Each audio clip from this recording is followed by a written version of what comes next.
오늘은 필로칼리아 제13강의로서 깨어 경계함에 관하여 말씀드리겠습니다. 첫 번째 선덕, 두 번째 수덕, 세 번째 수덕 생활과 실천, 네 번째 깨어 있음에 관하여, 그 첫 번째는 무지와 지식에 관하여, 두 번째는 망각과 기억, 세 번째는 게으름과 부지런에 관하여 말씀드리겠고, 마지막 다섯 번째는 나가는 말로서 이번 강의를 구성해 보겠습니다. 첫 번째 선덕, 지금까지 제12회 강의는 정념과 그것에 대적하는 기술에 관한 강의였습니다. 그동안 강의는 제3강에서 언급한 필로칼리아의 영적 여정 프레임의 제1영역 정화의 단계에 관한 강의였습니다. 이 영역에서는 필로칼리아 제1권에서 에바그리우스와 요한 카시아누스가 정립한 8가지 정념을 상세히 다루었습니다. 첫 번째 이 8 정념은 인간 영혼의 세 영역과 기능과 연관되어 있으며, 두 번째 각 정념이 인간의 영혼에 영향과 해악을 끼치는 것을 탐구했으며, 각 정념에 직접 저항하는 방법과 함께 네 번째 인간 영혼의 선한 기능을 발휘함으로써 정념을 선하게 변화시키는 지혜와 기술을 다루었습니다. 특히 지난 6강의 제7강에서부터 12강에는 8 정념을 인간 영혼의 세 요소와 연관된 것으로서 일부 내용은 중복해서 설명했습니다. 그 내용이 필로칼리아 1권에서부터 4권까지 전반에 흐르는 중요한 테마이기 때문에 거듭 설명한 것이었습니다. 그러므로 인간 영혼에 갈망하는 영역에 속한 정념을 다룬 제7강의와 제10강의를, 그리고 도발하는 영역에 관한 정념을 다룬 제8강의와 제11강의를, 지성의 영역에 속한 정념에 관한 제9강의와 제12강의를 한 쌍으로 보아서 연결해서 읽으면 보기가 더 쉬울 것입니다. 그 중에 제7, 8, 9강의는 영혼의 기능과 정념에 관하여, 제10, 11, 12강의는 각 정념을 대적하는 기술에 중점을 둔 것이라는 것을 염두에 두시기 바랍니다. 이렇게 정념들이 인간 영혼의 기능에 미치는 영향과 해악을 밝히고 그것에 대적하는 기술이 필로칼리아 정권에 나타난 일관된 프레임입니다. 이 프레임은 제1권에 있는 4세기의 에바그리우스로부터 제4권 마지막에 나오는 14세기 그레고리 팔라마스까지 1000년이 넘도록 유지되어 온 프레임입니다. 그동안 각 교부가 체험했던 것을 표현하는 것이 다를 뿐이지 동일한 프레임입니다. 이토록 하나의 영적 프레임이 십수세기 동안 유지되었다는 사실은 인간의 능력으로는 도저히 이해할 수 없는 일입니다. 기독교 진리의 차원에서 정념이란 무엇인가? 그것에 대적한 결과로 얻게 되는 것은 무엇인가? 그리고 그것을 대적하는데 어떤 지혜가 필요한가? 십수세기 동안 필로칼리아의 교부들의 글은 이 질문에 대한 답입니다. 마음 또는 지성은 하나님을 보는 눈입니다. 더 정확히 말하자면 피조 만물 안에 서려 있는 하나님의 성성을 보는 눈입니다. 그런데 정념은 영적인 눈의 질병입니다. 이것은 마치 육신의 눈에 질병인 시선을 가리는 백내장이라든지 시각을 해치는 녹내장이라든지 사물을 삐뚤게 보이게 하는 난시 등과 같은 안과 질병인 것입니다. 지성의 정념이 제거될 때 그 대상을 잘 그리고 바로 볼 수 있게 됩니다. 이러한 상태를 무정념이라고 하며, 이 무정념은 피조물에 서려 있는 하나님의 성성을 들여다보는 관상의 문입니다. 그러나 무정념 상태는 다층입니다. 그러므로 단번에 완전 단계에 도달하는 것이 아니라 점증되는 것입니다.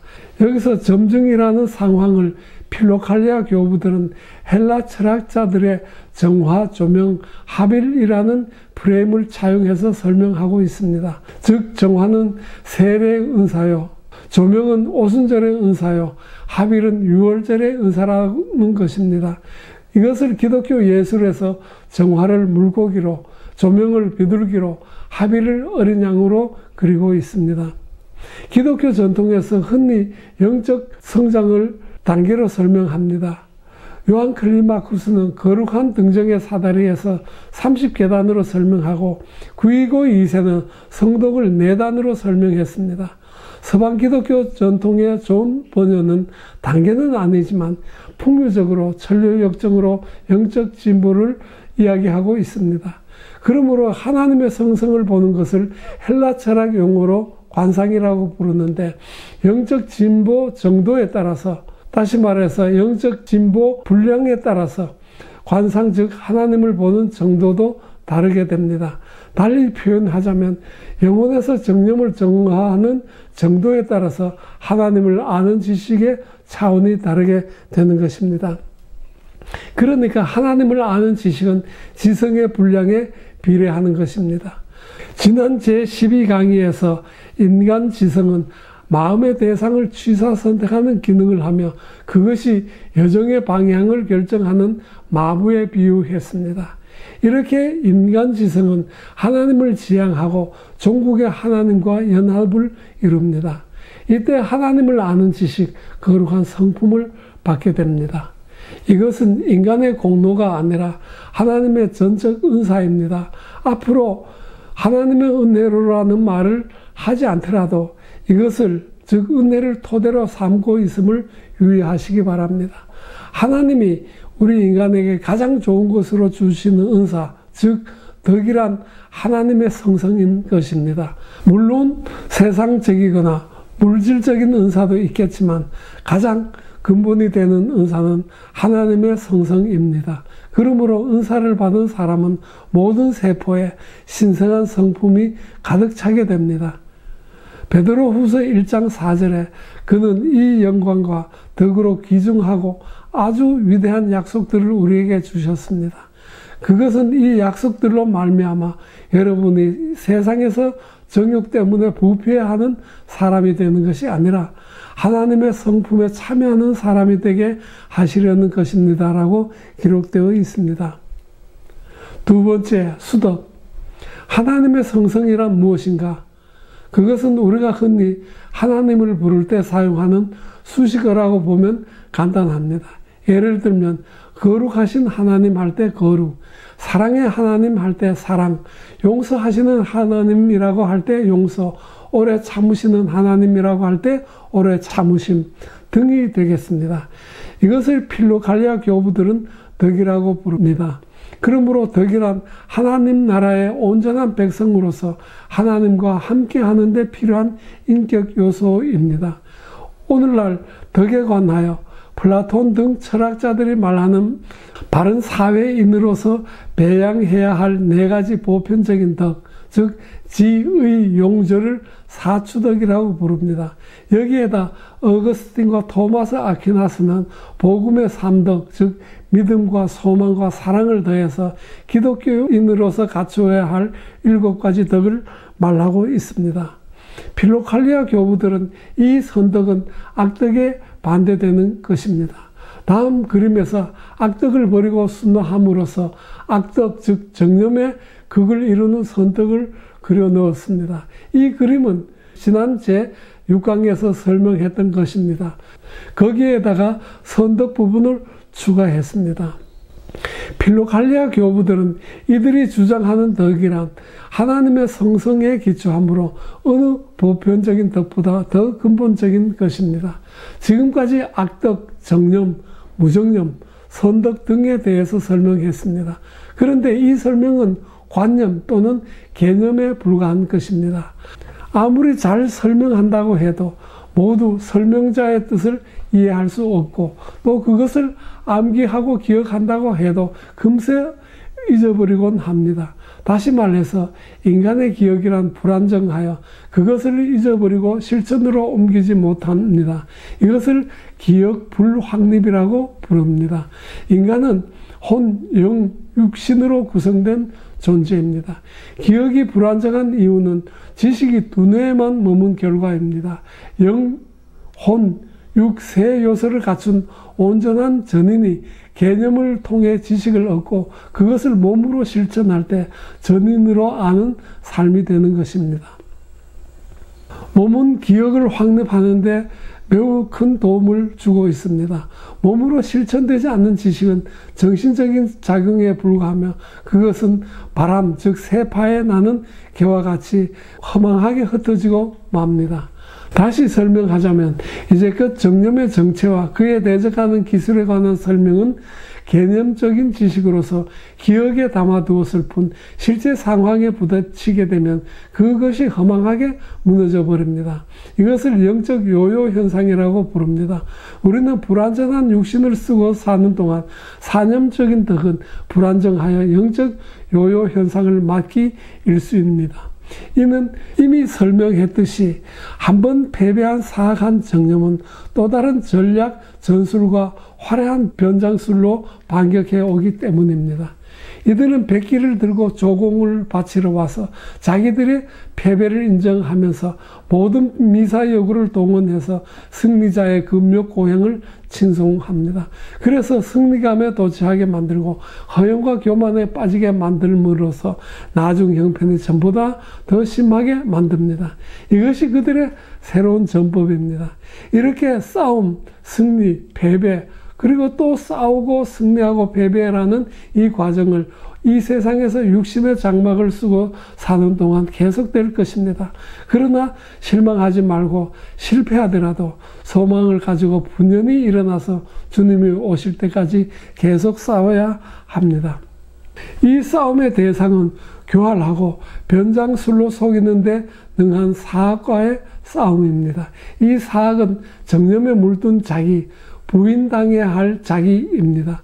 우리는 부인당해야 하는 자기, 즉 가짜 자기와 살고 있지만 실은 그것에 매우 친숙합니다. 그런데 그것과의 싸움에서 승리하기란 거의 불가능합니다. 그러나 이 싸움은 주님이 오시는 날에 우리의 승리로 끝납니다.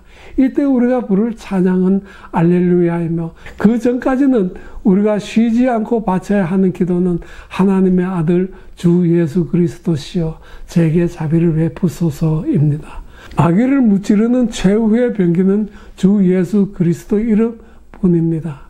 사도행전 4장 12절에 이 예수밖에는 다른 아무에게도 구원은 없습니다라고 했습니다. 다시 설명하자면 우리가 악독과 그의 정체를 알고 그것에 대적하는 기술을 배우고 익혔지만 그리고 사악에 한번 물리치는 전과를 올렸다고 하더라도 여전히 불완전하여 처음 상황으로 돌아가는 영적 요요 현상이 심합니다.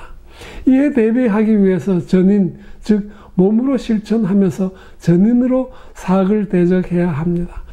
사악은 너무 교활하여 우리의 힘으로는 불가능하므로 쉬지 말고 전쟁에 능하신 하나님의 도움을 구해야 합니다. 이렇게 몸으로 실천하면서 전인으로 사악을 대적하는 삶을 계명을 실천하는 삶이라고 합니다. 이것을 필로칼리아 교부들은 실천이라고 합니다. 그것은 삶의 현장에서 정념, 즉 악덕에 맞서 머리 또는 사념뿐만 아니라 몸으로 실천하는 삶입니다. 이것을 수덕생활이라고 부릅니다. 세 번째, 수덕생활과 실천에 관하여 수덕이라는 단어는 헬라어 훈련에서 파생되었습니다. 헬라어로 아스케시스가 영어로 어세틱이 되었고 우리말로 보통 금욕이라고 번역합니다. 수도사들은 이 세상을 공중의 권세를 잡은 자와 싸우는 경기장 또는 전장으로 보았으며 수도사를 주님의 좋은 군사라고 불렀습니다. 그러므로 수도사는 이 세상에 있는 동안 사악한 정령과 싸우는 전사이며 무수한 시험을 당하지만 꿋꿋이 이겨낸 사람입니다. 이 전사는 군사로 모집하신 주님을 위해 고난을 겪는 것은 당연한 일입니다. 디모데후서 2장 3절에서부터 4절까지 내가 그리스도 예수의 좋은 군사로 나와 함께 고난을 받을지니 군사로 다니는 자는 자기 생활에 얽매 있는 자가 하나도 없다니 이는 군사로 모집한 자를 기쁘게 하려 함이라고 했습니다. 그러나 그들의 고난으로 인해 얻어지는 하나님의 성성이 바로 선덕이므로 기독교 영성에서는 이를 수덕이라고 해석합니다. 그러므로 수도사는 금욕주의자가 아니라 수덕 생활을 실천하는 사람입니다. 다시 정리하자면 정념에 대적함으로써 선덕을 얻기 위해서는 관념적인 지식뿐만 아니라 몸으로 실천하면서 전인으로 싸워야 합니다. 이것을 실천적 지식이라고 합니다. 사막의 수도사들의 삶을 실천적 삶 또는 수덕 생활이라고 부릅니다. 다음 표에서 볼 수 있듯이 사악에 대항하기 위한 수덕 생활을 실천함으로써 선덕을 얻습니다. 식탐은 금식으로서 절제의 덕을 얻고 음란은 독신 생활과 금욕 생활로서 정결의 덕을 얻고 탐욕은 무소유와 청빈 생활로서 자선의 덕을 얻고 분노 및 슬픔은 인욕과 거룩한 묵상으로서 인내의 덕을 얻고 권태는 정주를 실천함으로써 부지런함과 용기의 덕을 얻고 교만과 허영은 자기 부인과 겸손으로서 지혜와 하나님을 아는 지식과 분별의 덕을 얻습니다. 이 도표 중 수덕 생활 부분을 앞에서 계시한 필로칼리아에 나타난 영적 여정이라는 도표에서 8정령과 선덕 사이에 삽입해서 이해하면 도움이 될 것입니다. 이 도표에서 영혼의 세 영역에 물든 8정념을 순화함으로써 선덕을 얻게 되는데 이 과정에서 수덕 생활의 실천이 매우 중요한 역할을 한다는 것을 볼 수 있습니다. 그러므로 필로칼리아와 함께 그것을 실천한 모범으로 사막의 교부들의 금원과 관련된 책, 특히 요한 카시아누스의 제도집 제5권에서부터 12권을 읽기 바랍니다. 네 번째, 깨어있음에 관하여 앞에서 언급했듯이 아무리 철저한 수덕 생활을 한다고 하더라도 육신을 쓰고 있는 동안 완전한 것이란 없습니다. 수덕 생활로 단번에 선덕을 이룰 수 없습니다. 하나의 선덕을 얻었는가 하면 어느새 다시 다른 악덕에 패배하기도 합니다. 영적으로 한 단계 올라갔다고 여기는 순간 금세 뒤로 물러나 있습니다. 이러한 영적 요요 현상을 막으려면 한번 선덕의 영역 안에 들어간 후 다시 나가지 못하도록 문을 닫으면 될 것입니다. 이것을 성경에서 깨어있어라는 마태복음 24장 43절의 주님의 말씀인 것입니다. 다른 말로 하자면 마음의 간수라고도 부를 수가 있습니다. 마태복음 24장 43절에 너희도 아는 바니 만일 집 주인이 도둑이 어느 시각에 올 줄을 알았더라면 깨어있어 그 집을 뚫지 못하게 하였느니라고 말씀하셨습니다. 다시 말하자면 정념을 정화한 후에 마음을 간수하려면 즉 영적 요요 현상을 막기 위해서는 무지, 망각, 나태에서 벗어나는 일입니다. 즉 무지, 망각, 나태는 영혼을 망가뜨리는 새 거인이라고 했습니다. 독수도사 에바그리오스는 기도에 관하여 이렇게 말했습니다. 필로칼리아 제1권 74쪽에 먼저 정념을 정화시켜달라고 기도하십시오. 두 번째로 무지와 망각에서 구해달라고 기도하십시오. 세 번째로는 모든 유혹과 시험과 나태에서 구해달라고 기도하십시오라고 했습니다. 첫 번째 무지. 무지는 영적 어둠을 말합니다.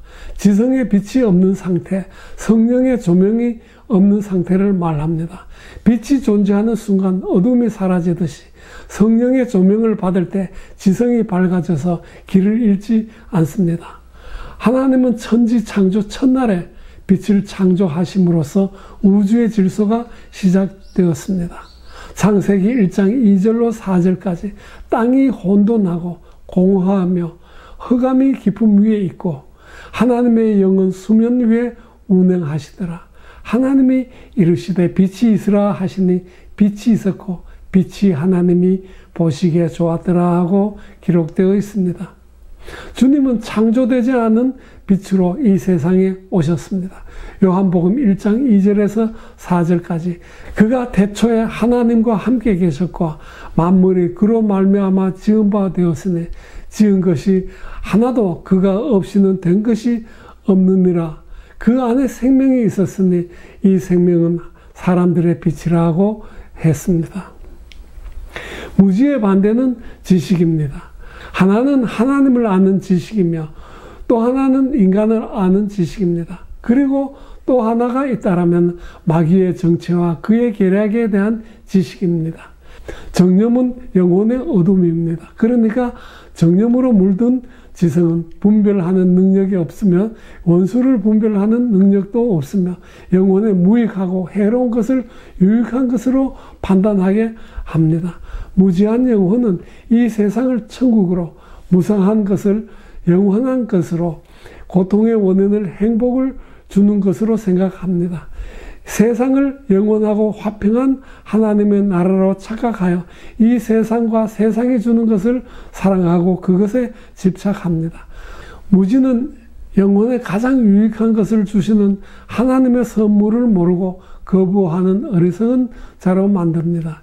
필로칼리아 제1권 158쪽에 우리는 무지하기 때문에 유익한 것을 거부합니다. 지나치게 무지하면 악의 지배가 강해집니다. 라고 했습니다. 같은 책 504쪽에 악이 가득하고 무지에 취한 사람은 하나님을 알지 못하며 그의 영혼은 깨어있지 못합니다.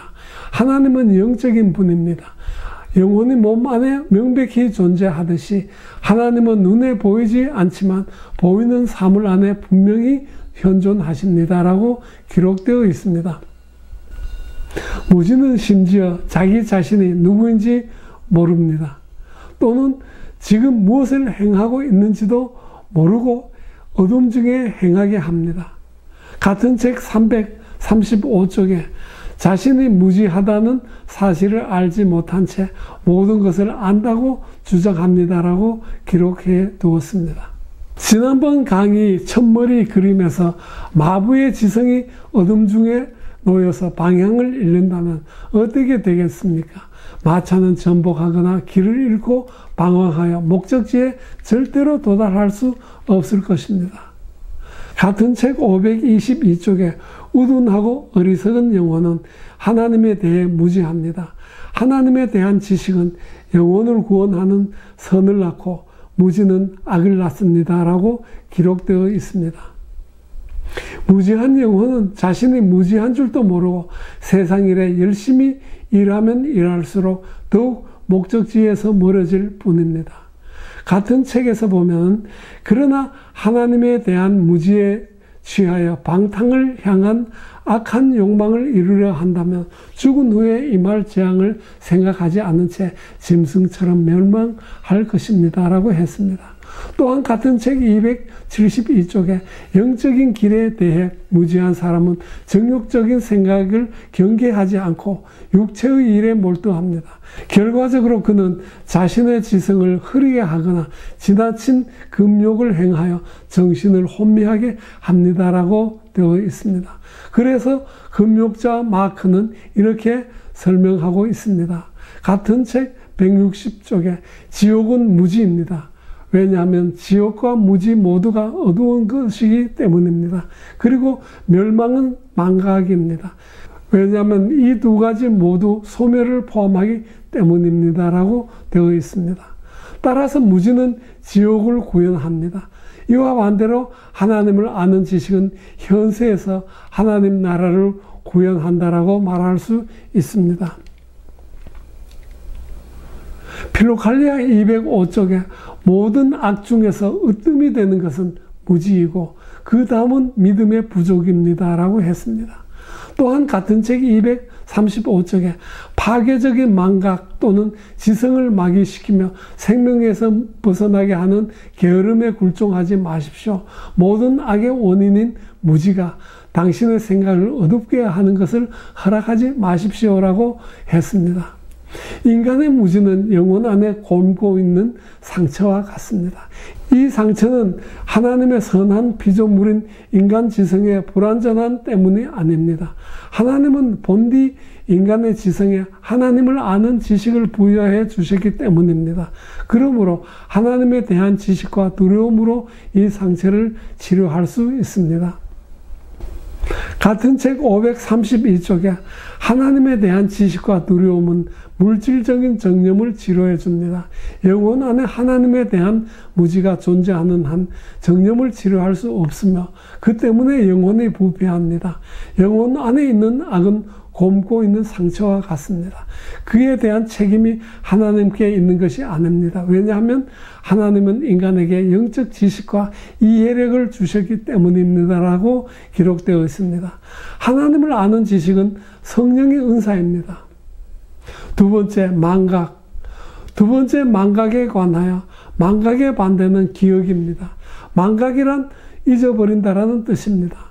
첫 번째, 인간을 지으신 창조주 하나님과 그의 은혜를 잊어버리는 것이고, 두 번째는 인간의 조건, 즉 반드시 죽을 것이며, 세 번째, 연약하고 불완전하여 스스로 구원하지 못하는 존재라는 등의 사실을 잊어버린다라는 뜻입니다. 망각 자체는 아무런 힘이 없습니다. 그러나 망각으로 인해 태만해질 때 그것이 힘을 얻습니다. 필로갈레아 제1권 159쪽에 망각 자체에는 힘이 없지만 태만할 때 그 분량에 비례하여 그것이 힘을 얻습니다라고 기록되어 있습니다. 금육 고행자 마크는 고난을 당할 때 하나님을 기억하라고 했습니다. 그럴 때 고난을 통해 하나님의 은혜를 발견하게 될 것이라고 했습니다. 같은 책 159쪽에 지혜로운 사람은 고난을 받으며 하나님을 기억하지만 하나님을 잊는 사람들은 고난에 눌립니다. 원하지 않은 고난을 당할 때 하나님을 기억하십시오. 그러면 회개할 기회를 잃지 않을 것이라고 기록되어 있습니다. 주님이 부활하신 사실을 모른 채 실망한 두 제자는 귀향 도중에 부활하신 주님을 만났지만 알아보지 못했습니다. 저녁 때가 되어서 떡과 포도주를 뗄 때 지난날 만찬 때 하신 말씀이 떠오르면서 종일 동행했던 분이 부활하신 주님이심을 알아차리게 됩니다. 누가복음 24장 29절로 31절로 그러자 그들은 예수를 만류하여 말하였다. 저녁 때가 되고 날이 이미 저물었으니 우리 집에 묵으십시오. 예수께서 그들의 집에 묵으려고 들어가셨다. 그리고 그들과 함께 음식을 잡수시려고 앉으셨을 때 예수께서 빵을 들어 축복하시고 떼어서 그들에게 주셨다. 그제서야 그들의 눈이 열려서 예수를 알아보았다. 그러나 한순간에 예수께서는 그들에게 사라지셨다라고 기록되어 있습니다. 우리는 글자로 주님에 대해서 배우고 익히고 있지만 하루에 수없이 먹고 마시는 기회가 있지만 부활하신 주님의 실제를 체험하지 못하고 있습니다. 우리는 그분의 실제를 망각한 채 살고 있기 때문입니다. 우리는 주님을 염두에 둔다면, 다시 말해서 한순간도 망각하지 않는다면 우리는 마귀의 유혹에 조심할 것이며 매사에 신중하여 사악을 분별할 수 있을 것이며 실없는 자기 자신을 믿지 않을 것이며 무상한 세상의 뜻을 두지도 않을 것입니다. 그런데 마귀는 우리의 정신을 흔들어 놓아서 하나님을 망각하게 만들고 그 순간에 우리에게 가장 소중한 마음을 훔쳐가 버립니다. 이것이 영혼을 훔치는 소매치기들의 수법입니다. 주님의 훌륭한 병사는 항시 주님의 계명을 묵상해야 합니다. 시편 1편 1절로부터 2절까지 복 있는 사람은 악인들의 꾀를 따르지 아니하며 죄인들의 길에 서지 아니하며 오만한 자들의 자리에 앉지 아니하고 오직 여호와의 율법을 즐거워하여 그의 율법을 주야로 묵상하는 자로다라고 했습니다.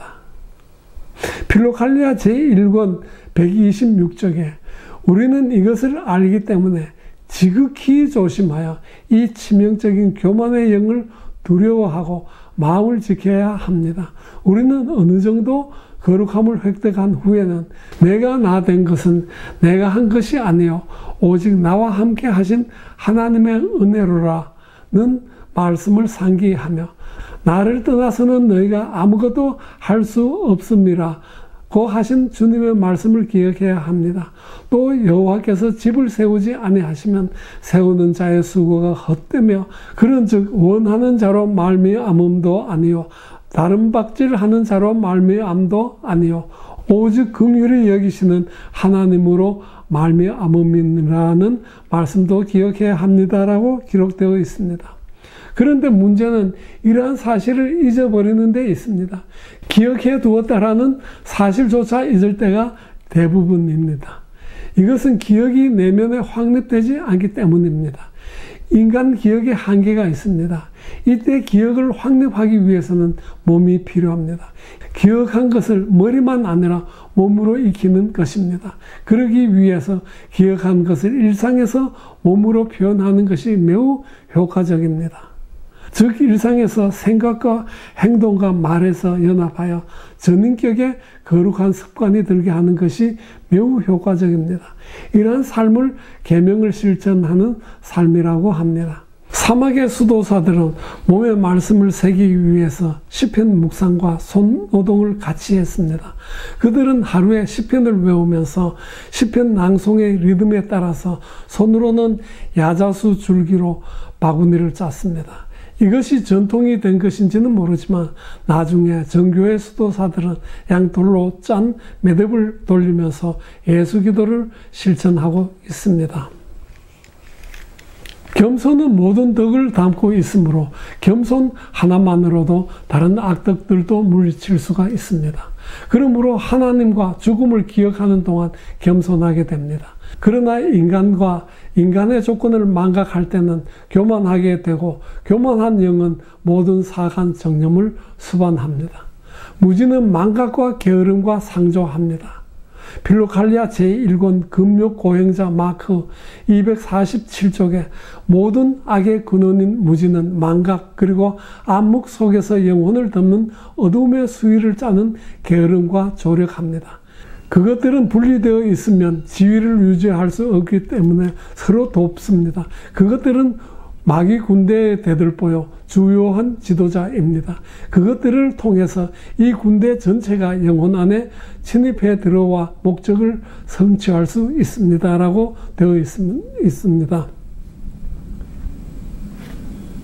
그것들을 통해서 이 군대 전체가 영혼 안에 침입해 들어와 목적을 성취할 수 있습니다라고 되어 있습니다.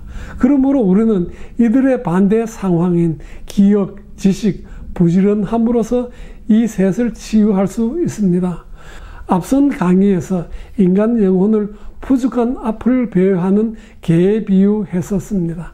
풀어놓은 개는 온갖 음식 냄새를 따라서 배회하고 발정난 암캐 새끼를 베게 만듭니다. 이 개를 잡아두는 방법은 끈으로 묶어두는 것밖에 없습니다.